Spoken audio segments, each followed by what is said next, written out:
Okay, now we're going to get set up to do some beach fishing. I've got a few rigs here that I'm going to go through. The first is a running ball sinker rig. Very common rig in lots of different kinds of fishing. Very effective in beach fishing, particularly when we've got a bit of current around and we want the rig to move so that we can find the fish. I've got my hook tied on with a uni knot. You'll find how to tie that knot elsewhere in the website. I've got quite a long piece of trace. This is about 90 centimetres. Down to a swivel that's also tied on with a couple of uni knots. And the sinker is free to run up and down the main line.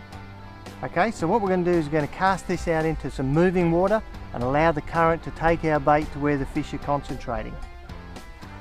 That's not always what you want though. Sometimes you want to be able to put a bait out and hold it there, particularly people who salmon fish and tailor fish. You want to pick the best piece of water, put your rig out there and hold it. So we're going to use a different rig for that situation, and that's called a Paternoster Reed. Because we're fishing for salmon and tailor, we're going to go with a gang rig, and I'm going to use a pilchard for bait. Again, the uni knot, but this time we've gone to a three-way swivel.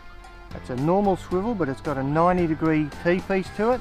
It's going to come off to our hook, and then we've got about 90 centimetres of trace that we're going to put our sinker on. And I've tied a loop knot at the end of that, and I've deliberately tied a loop there because I want to be able to change my sinker as the current changes.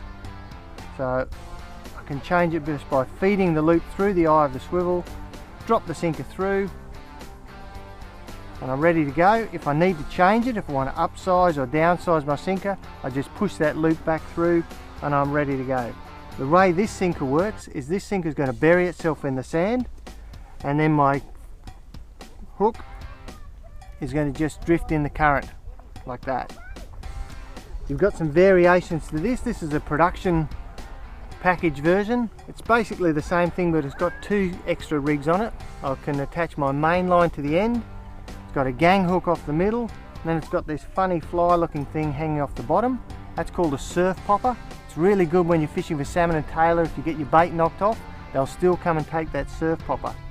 And then your sinker sits on the clip at the bottom.